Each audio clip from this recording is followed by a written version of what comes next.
ध्यानमूलं गुरुरमूर्ति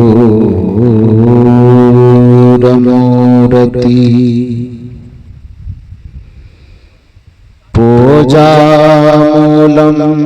गुरुरपदम्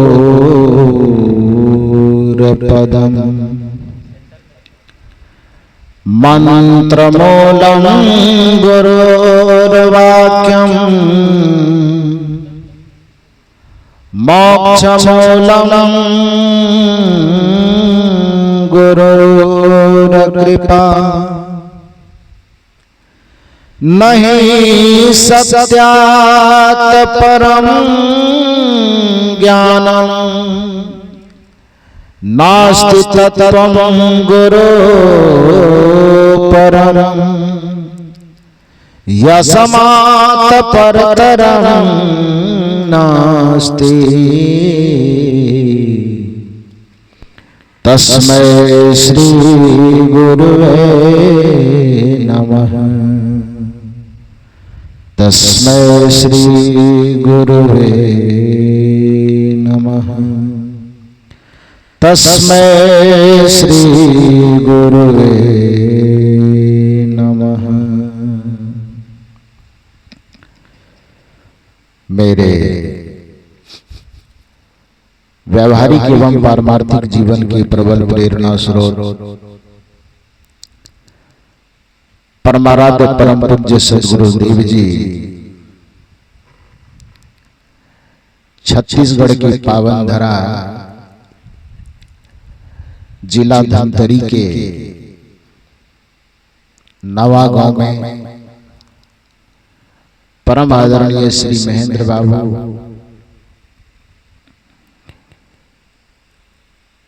के समस्त परिवारों के माध्यम से उनके गृह प्रवेश के अवसर पर आयोजित 2 दिवसीय सत्संग समारोह के इस पवित्र मंच पर विराजमान सद्गुरु कबीर ब्रह्मचारिणी आश्रम नवागांव से पधारी हुई परम पूजनीय साध्वी संत श्री समता साहब जी एवं उनके साथ में पधारी हुई समस्त साध्वी बहनें, सद्गुरु कबीर आश्रम प्रयागराज से पधारे हुए परम पूज्य संत श्री यतीन्द्र साहब जी, हरियाणा से पधारे हुए पूज्य संत श्री गुलशन साहब जी एवं मंच पर विराजमान परम वंदनीय संत समाज, इस परिवर्तक स्थल पर उपस्थित अध्यात्म प्रेमी सज्जनों तथा देवियों, अभी इस मंच के माध्यम से गुरुजनों के माध्यम से आध्यात्मिक ज्ञान से ओतप्रोत विचारों को श्रवण कर रहे थे। मनुष्य इस संसार में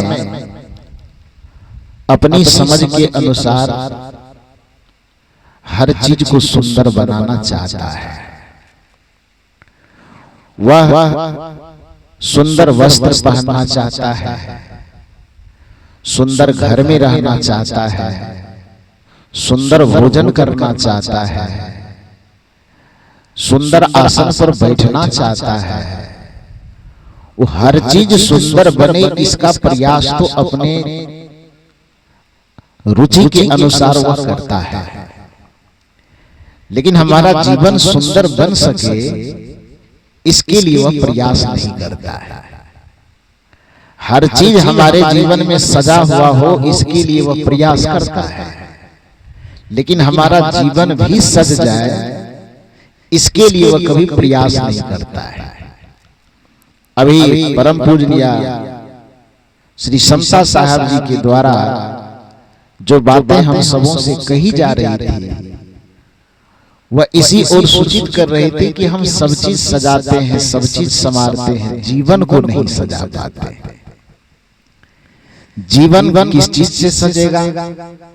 जीवन सजेगा मानवीय सद्गुणों के फूल से।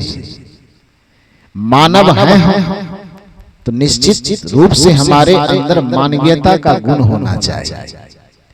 इंसान हम हैं तो निश्चित ही हमारे अंदर इंसानियत का गुण होना चाहिए। मनुष्य हम हैं तो स्वाभाविक रूप से हमारे अंदर मनुष्यता का गुण होना चाहिए।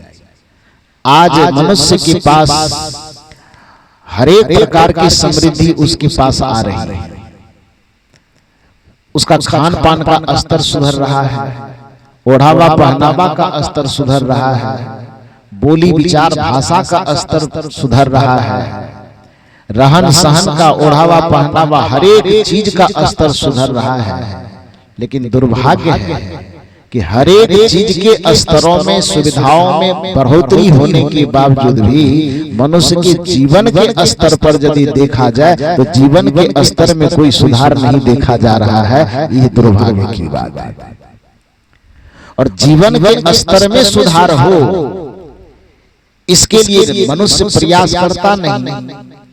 लेकिन इस दुनिया में आध्यात्मिक चेतना से संपन्न लोगों ने अपने जीवन को संवारने के लिए तो प्रयास किया ही, और साथ साथ सामाजिक जीवन को भी सुधारने का जिन्होंने प्रयास किया वही लोग सत्संग का आयोजन करते हैं, सत्संग करवाते हैं, सत्संग करते हैं और सत्संग सुन सुन करके अपने मन और इंद्रियों को इतना सजाते हैं जिससे उसका जीवन सजता हुआ दिखाई देता है।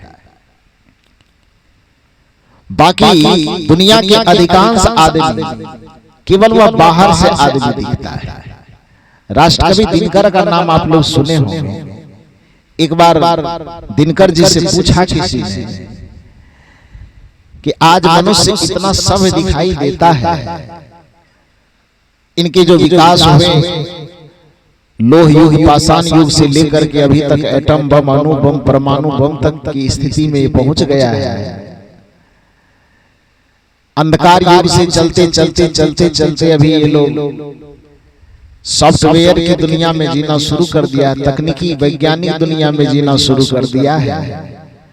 तो दिनकर जी एक बात बताइए, आप ये 2000 वर्ष 5000 वर्ष पहले के मनुष्य में और अभी के मनुष्य में जब आप देखते हैं, दोनों का मूल्यांकन करते होंगे तो दोनों में आपको विकास का जो अंतर दिखाई देता है वो क्या दिखाई देता है? राष्ट्रकवि दिनकर ने कहा कि देखो, हमारे यहाँ कुछ विकासवादी सिद्धांत को मानने वाले लोग हैं, उनका कहना है कि ये मनुष्य के जो पूर्वज थे वो बंदर थे। बंदरों से ही विकसित होते होते होते होते होते आज हम ये मनुष्य का थोड़ा बहुत शकल पाए। विकासवादी सिद्धांत डार्विन उस विकासवादी सिद्धांत के बहुत बड़े प्रयोक्ता हुए। डार्विन की यह मान्यता है कि मनुष्य एकाएक मनुष्य नहीं बना है, वस्तुतः ये बंदरों के वंशज से कन्वर्ट होते होते बदलते बदलते ये मनुष्य का एक शकल पा गया है। डार्विन यही कहता है। हालांकि कुछ विचारक कहते हैं कि ये होना संभव नहीं है, क्योंकि यदि ऐसा होता तो फिर आज बंदर अलग और मनुष्य अलग अलग नहीं दिखाई देते। जब मनुष्य विकसित हो गया तो फिर बंदर बचा नहीं रहना चाहिए। यदि बंदर भी आज मौजूद है और मनुष्य भी मौजूद है, दोनों की उत्पत्ति का आधार, दोनों की उत्पत्ति का तरीका अलग अलग है, तो इससे यह मानना शायद कहीं सटीक नहीं बैठता है कि बंदर से हम मनुष्य बने होंगे। ये समझ से परे लगता है। लेकिन डार्विन की यह मान्यता है, तो उस डार्विन की मान्यता को, विकासवादी मान्यता को आधार बना करके राष्ट्रकवि दिनकर ने कहा कि यदि डार्विन के उस विकासवादी सिद्धांत को मान लिया जाए कि मनुष्य पशु की श्रेणी से बनते बनते बनते बनते धीरे धीरे मनुष्य की आकृति पाया है, तो हम उस अंधकार युग से और अभी इस वैज्ञानिक युग की तुलना करें तो इतना परिवर्तन दिखाई देता है कि पहले मनुष्य यदि बंदर रहा होगा तो इसके भी पूंछ रहे होंगे, इसके भी पूरे शरीर में रोआ रहा होगा। तो अभी जो बदलाव दिखाई देता है, इतना सा बदलाव दिखाई देता है कि झड़े पूंछ इसका झड़ गया। ये बदलाव, ये परिवर्तन दिखाई दे रहा है।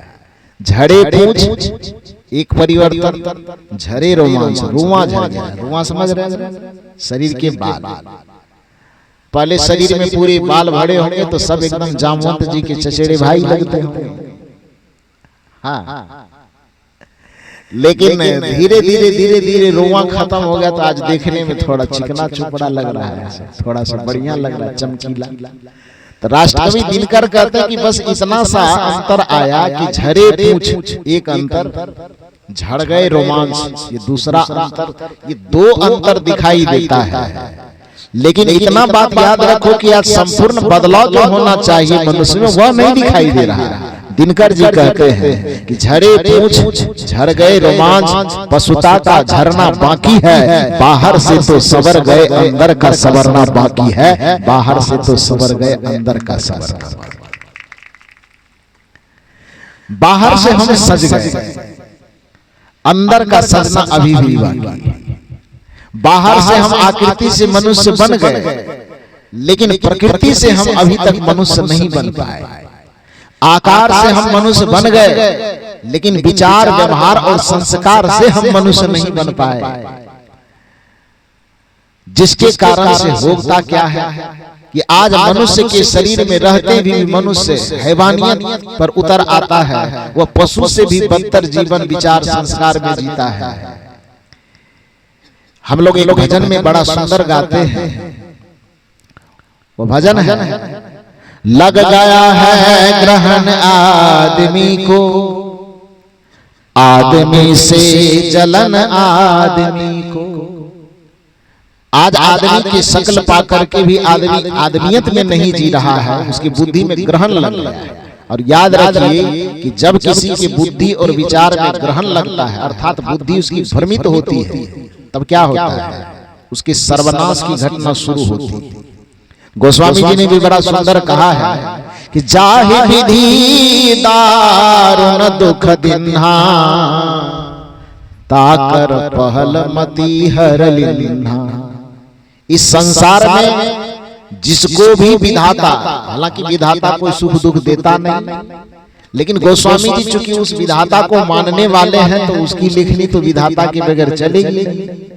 तो गोस्वामी जी उस विधाता को साक्षी मान करके कहते हैं कि जाहि विधि दारुण दुख दिन्हा, ताकर पहल मति हर लिन्हा। जिसको भी इस संसार में दुख आना होता है तो उस दुख आने का सबसे पहला लक्षण यह होता है कि उसकी बुद्धि भ्रष्ट हो जाती है, बुद्धि में दोष आ जाता है, विचार में दोष आ जाता है, स्वभाव में दोष आ जाता है। और जिसके विचार में व्यवहार में स्वभाव में दोष आने लगे तो सबसे पहले उसकी क्या बिगड़ती है, भाषा बिगड़ती है, वाणी नहीं बिगड़ेगी।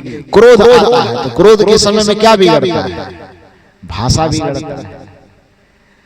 जब भी हमारे मन में कोई विकार आता है तो जैसे बुखार लगने पर यह पहचान होती है कि किसी के शरीर में बुखार आ गया, इससे का मतलब यह कि उसके शरीर का तापमान बढ़ जाएगा, तो लक्षण हो ना। उसी प्रकार से जब दुख आना होता है तो लक्षण यह प्रकट होता है कि किसी का जो बुद्धि है वह बिगड़ जाता है। अब बुद्धि बिगड़ गई है, इसकी पहचान क्या है, इसका लक्षण क्या है, तो उसका सबसे बड़ा लक्षण है कि उसकी जुबान, उसकी भाषा बिगड़ जाती है। जिसके भाषा से निंदा निकलने लगे समझना कि पतन का दरवाजा उसका खुल गया है। जिसके भाषा से झूठ निकलने लगे, अनावश्यक किसी को झगड़ाने लड़ाने की बात निकलने लगे, समझ जाना कि चाहे वो कितना भी धनवान पदवान विद्वान हो, उसके पतन का रास्ता खुल गया है। क्योंकि नीति कहती है कि जब आपके सर से आपकी छाया ज्यादा लंबी होने लगे और आपकी योग्यता और सामर्थ्य से आपकी जुबान लंबी होने लगे, तो इससे स्पष्ट समझ लेना चाहिए कि अब आपके जीवन का सूरज ढलने वाला है, आपके सफलता और शांति का सूरज ढलने वाला है। उदाहरण दिया कैसे, कहा नहीं विश्वास होता है तो धूप में जाकर के खड़ा हो जाए। अभी लगभग 12-1 के आसपास 12 बज रहा है, धूप में कोई जाकर के खड़ा हो तो उसके शरीर की जितनी लंबाई है उस लंबाई से छाया बड़ी बनेगी कि छोटी बनेगी, क्या होगी? कभी प्रैक्टिकल नहीं किए? अब यहां से उठना तो रास्ते में एक बार छाया को निहारना, पता चल जाए।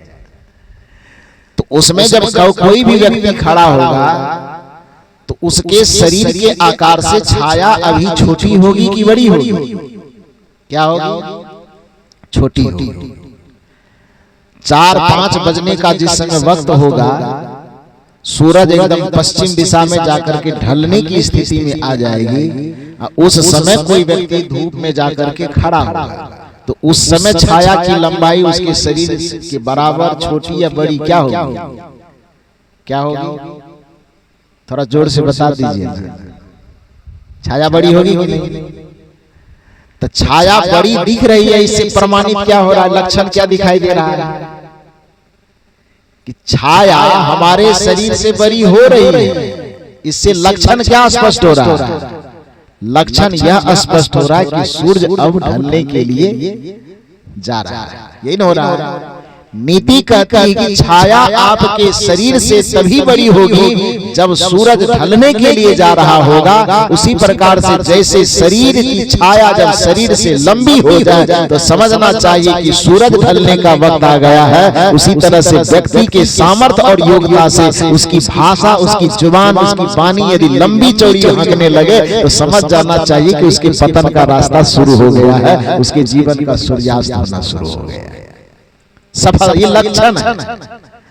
ठीक उसी प्रकार से आपकी बुद्धि भ्रष्ट है कि नहीं, इसका लक्षण यह होगा कि आपकी वाणी भाषा बिगड़ जाएगी। वाणी में गाली का प्रवेश हो जाएगा, निंदा का प्रवेश हो जाएगा, झूठ का प्रवेश हो जाएगा, बेमतलब के एक दूसरे की चुगली करके एक दूसरे को लड़ाने झगड़ाने की कोशिश करेंगे। तो ये क्या है? ये आपके शांति, सुकून और चैन का सूरज अब क्या होने वाला है? ढलने वाला है। क्योंकि नीति यही कहती है कि चाहे विधि दारुण दुख दिन्हा ताकर पहले मति हर लिन्हा। आदमी की बात कौन कहे?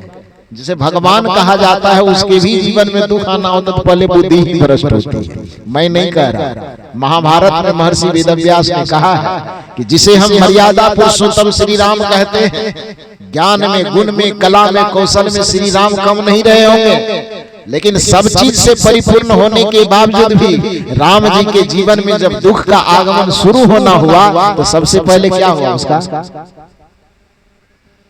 राम जी के जीवन में जब दुख खटखटाना शुरू किया कि अब आपके जीवन में हम आना चाहते हैं, तो सबसे पहला काम क्या हुआ? राम जी की बुद्धि भ्रष्ट, मति में भ्रम है। कैसे बुद्धि भ्रष्ट हुई? महर्षि वेदव्यास ने कहा है कि असंभवे हेमयस्य जंतु तथापि रामो लुलभे मृगाय प्रायः समासन पराभव आनान धियो। धी मन बुद्धि, विपर्य, विपर्य मन उल्टा हो जाना। विपर्य संस्कृत का तत्सम शब्द है जिसका तद्भव भाव है विपरीत। विपरीत को विपर्य कहा जाता है। तो महर्षि वेदव्यास कहते हैं कि असंभवे हेमयस्य जंतु तथापि रामो लुलभे मृगाय। क्यों भाई? तो प्रायः समासन पराभव आनान धियो विपर्य तराभवन्ति। कि यह असंभव है कि संसार में सोने का भी कोई मृग हो सकता है। कौन कह रहे हैं? महर्षि वेदव्यास जी कह रहे हैं कि असंभवे हेमयस्य जंतु, यह असंभव है कि हेमा का भी मृग हो सकता है। हेमा माना सोना। हेमा का सोना का मृग क्यों नहीं हो सकता? क्योंकि कोई भी व्यक्ति जरा सा कॉमन सेंस लगाए तो इतनी सी बात समझ सकता है कि सोना एक जड़ पदार्थ है। अब मृगा क्या है? एक प्राणी जिसमें चैतन्यता है, जिसमें जीवन है, जिसमें प्राणों का संचार हो रहा है।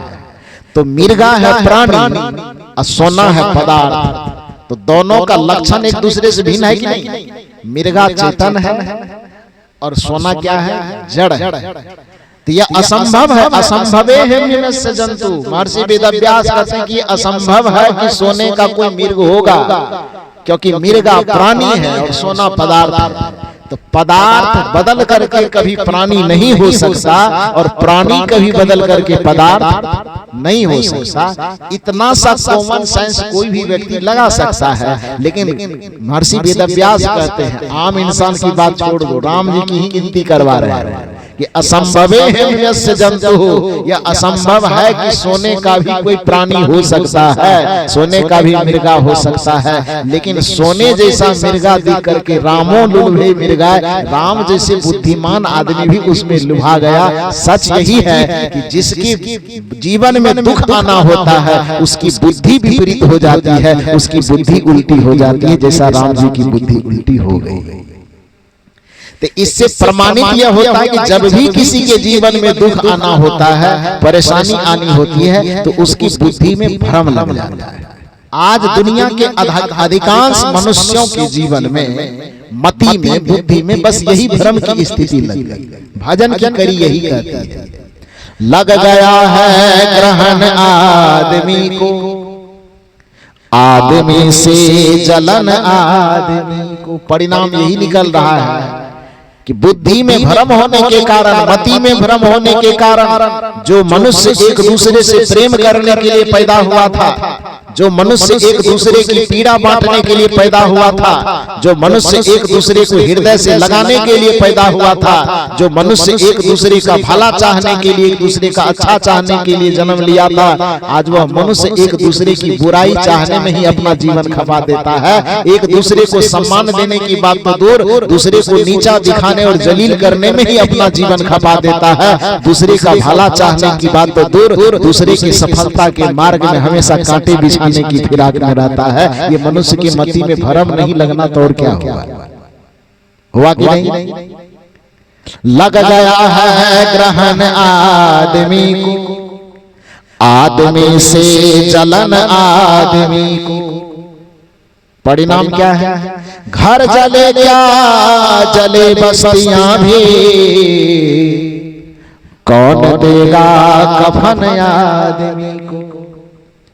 आदमी के शहर में ये महात्मा लोगों को ज्ञान की ज्योति जला जला करके 12 बजे दिन में ढूंढना पड़ता है।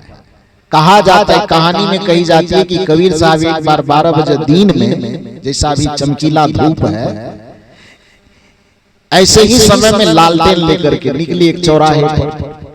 तो कबीर साहब तो खैर कुछ ऐसा काम उठपटांग करते थे कि लोग के मन में कम से कम सवाल पैदा हो कि ऐसा ये क्यों कर रहे हैं। क्योंकि आदमी की चेतना इतनी पथरा, इतना मुरझा गई है कि उसकी चेतना से प्रश्न ही मर गया। खास करके धर्म के जगत में, अध्यात्म के जगत में तो व्यक्ति प्रश्न करना भी पाप मानता है। बस यहाँ तो चलते मानो तो देव न तो पत्थर, विश्वास फलदायक, खाली विश्वास कर लो आंख मूंद करके। पंडित ने जो कह दिया, पुरोहित ने जो कह दिया, ओझा ने जो कह दिया, जंतरिया ने जो कह दिया, मंतरिया ने जो कह दिया। तब अभी हमारी साहब जी बता रही थी, वास्तु दोष वाले जो कह दिया, घर का खिड़की इधर से उधर तोड़ दो, अपना बुद्धि विवेक कहीं गिरवी रख करके आ गया, और जैसा जैसा वो सामने वाला बताता वैसा वैसा करते। दिन कोई भी हो पवित्र है। यदि किसी दिन को हम खराब कहते हैं तो तूने जिस भगवान को तू कहते हो कि मेरे सृष्टि बनाया है, क्या उस भगवान को अकल नहीं था भाई कि उसने सृष्टि में कुछ खराब चीज भी बना दी? जब कहते हो भगवान ने समय बनाया, भगवान ने दिन बनाया, भगवान ने रात बनाया, भगवान ने सब चीज बनाया, तो भगवान के बनाए हुए चीज में भी तू कमी निकाल रहा है। तू कैसा भगवान का मानने वाला भक्त है भाई? दिन कोई खराब नहीं होता, समय कोई खराब नहीं होता। हाँ, आपका चरित्र विचार व्यवहार यदि खराब हो जाए तो अच्छा चीज भी खराब हो जाएगा, और यदि आपका चरित्र विचार व्यवहार और संस्कार उत्तम हो जाए तो बुरे जगह भी आपके लिए अच्छे हो जाएंगे। जगह खराब नहीं होता है, बल्कि व्यक्ति का स्वभाव और संस्कार खराब होता है। यदि व्यक्ति, कुछ लोग तो यहाँ तक कहते हैं कि नाम जो रखे हैं आप, नाम की राशि खराब है। अरे नाम की राशि यदि खराब है तो राकम राम एक राशि है, राकम रावण एक राशि। तो राशि दोनों की एक है ना? राम की राशि रावण की राशि अलग अलग है कि एक है? क्योंकि रावण की शुरुआत र अक्षर से होती है और राम की शुरुआत र अक्षर से होती है। तो दोनों की राशि एक हुई कि अलग अलग? तो एक ही समय में एक ही जगह पर राम जीत कैसे गया और रावण हार कैसे गया? सवाल होगा कि नहीं होगा? आवाज थोड़ा ठीक करो तो भैया, बाजा का आवाज बढ़ा दो थोड़ा सा। बोलिए सदगुरुदेव की। यदि किसी के नाम के अक्षर के चलते उसमें दोष निकालना शुरू कर देंगे कि इसके नाम के चलते, इसकी राशि के चलते इसका भाग बिगड़ रहा है, जीवन बिगड़ रहा है और सब चीज बिगड़ रहा है, तो भैया एक बात बताओ कि राघव राम राघव वन रावण, तो राम और रावण की राशि एक है कि अलग अलग है? एक है ना। तो रावण हार कैसे गया, राम जीत कैसे गया? क्यों जीता, क्यों हार? यदि राशि से ही कोई फर्क पड़ता है तो कृष्ण और कंस की राशि एक है कि अलग अलग है? यदि राशि से ही कोई फर्क पड़ता है तो गांधी और गॉडसे की राशि अलग अलग है कि एक है? गांधी और गॉडसे दोनों में नाम का जो अक्षर है, शुरुआती अक्षर एक जैसा है कि अलग अलग है? यदि नाम से ही और राशि से ही कोई फर्क पड़ता है तो ओसामा में और ओबामा के राशि में अलग अलग भेद है कि अंतर है कि एक है? ओसामा ओबामा राशि तो दोनों की एक है, लेकिन ओसामा कौन हुआ? Osama bin Laden. ओबामा कौन हुआ? अमेरिका का राष्ट्रपति। ओसामा मारा जाता है, ओबामा जिस समय अमेरिका के राष्ट्रपति थे पाकिस्तान से खोज करके ओसामा बिन लादेन को मार दिया और जाके समुद्र में फेंक दिया उसको, हड्डी गुड्डी का पता भी नहीं लगने दिया। तो जब राशि से ही हम तुलना करेंगे कि राशि से व्यक्ति अच्छा और बुरा होता है, तो ओसामा और ओबामा दोनों की राशि एक है। एक महा आतंकवादी है, एक इस धरती की जो सबसे बड़ी विश्व शक्ति के रूप में उभरा हुआ राष्ट्र है उस अमेरिका के राष्ट्रपति है। तो दोनों के व्यक्तित्व में अंतर है कि नहीं है? तो यहाँ राशि कौन काम कर दिया? गांधी और गॉडसे की राशि दोनों की एक है, लेकिन एक को दुनिया राष्ट्रपिता कह करके पुकारता है तो दूसरे को इसी भारत देश की संस्कृति, इसी देश की न्याय व्यवस्था ने फांसी पर लटका दिया, वो गांधी की हत्या करने के कारण लटकाया गया नहीं। तो जब राशि ही सब चीज महत्वपूर्ण भाव रखता है, महत्व रखता है, तो फिर ये दोनों में से एक राशि मारा चला गया, एक को सरकार मन फांसी पर क्यों लटका दिया? कृष्ण और कंस दोनों की राशि जब एक है तो फिर कृष्ण इतने महान क्यों होंगे? कंस को इतना दुष्चरित्र, इतना दुष्ट क्यों कहा जाता है कि आज युगों बीत जाने के बावजूद भी कोई भी आदमी अपने बच्चे का नाम कंस नहीं रखना पसंद करेगा? रखता है क्या? यदि राशि जीवन में बहुत ज्यादा महत्वपूर्ण चीज है तो राम और रावण दोनों की राशि एक होने पर भी रावण अपूज्य क्यों है? रावण घृणा की दृष्टि से क्यों देखा जाता है और राम पूज्य क्यों माना जा रहा है? वह आदर्श के रूप में क्यों देखा जा रहा है? इससे स्पष्ट होता है ये तंत्र के नाम पर, जंत्र के नाम पर, मंत्र के नाम पर, राशि के नाम पर, ग्रह के नाम पर, लक्षण नक्षत्र के नाम पर आदमी को केवल इस संसार में बेवकूफ बनाया जाता है। वस्तुतः राशि अपने आप में कोई मायने नहीं रखता है। व्यक्ति का कर्म, विचार, व्यवहार और संस्कार मायने रखता है। जो सत्संग में आकर के अपने विचार, व्यवहार, संस्कार को संवार लेता है, चाहे वह किसी भी नाम का हो, किसी भी राशि का हो, उस व्यक्ति का जीवन धन्य हो जाता है और उसके जीवन से लाखों लोगों को लाभ है। लग गया है ग्रहण आदमी को, आदमी से जलन आदमी को, घर जले क्या जले बस्तियां भी, कौन देगा कफन आदमी को। ऐसी स्थिति आज संसार की आ गई है।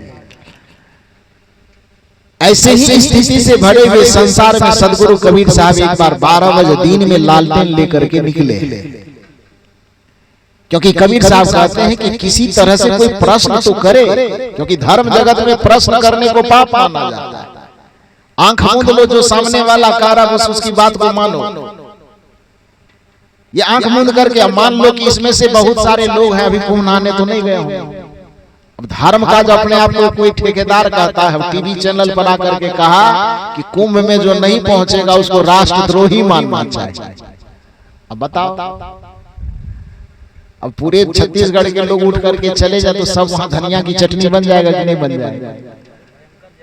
लगा है, और नहीं जाए तो धर्म की गद्दी पर बैठ करके वहां से वो पुकार करके चिल्ला करके, पुकारना तो थोड़ा सभ्य भाषा, चिल्लाना कहिए, वो चिल्ला करके कह रहा है कि जो नहीं पहुंचेगा वो देशद्रोही का, ये कोई भाषा है? इसका कोई मतलब है कि किसी को हो सकता है किसी कारण से न जा सके, चाहे उम्र के कारण, अवस्था के कारण, या मन में इच्छा ही ना हो, न जाए वहां, न डुबकी लगा, तो देशद्रोही कैसे हो जाएगा? धर्म की गद्दी पर बैठ करके आदमी के मुंह से लगता है कि हम जो कुछ निकाल रहे हैं, बहुत सारे ऐसे अंधभक्त कहिए, भक्त मत कहिए, बहुत सारे ऐसे अंधभक्त हैं जो आंख कान मूंद करके जब वहां से जो चीज बोली जाती है उसको सिर माथे पर उठा करके रख लेते हैं।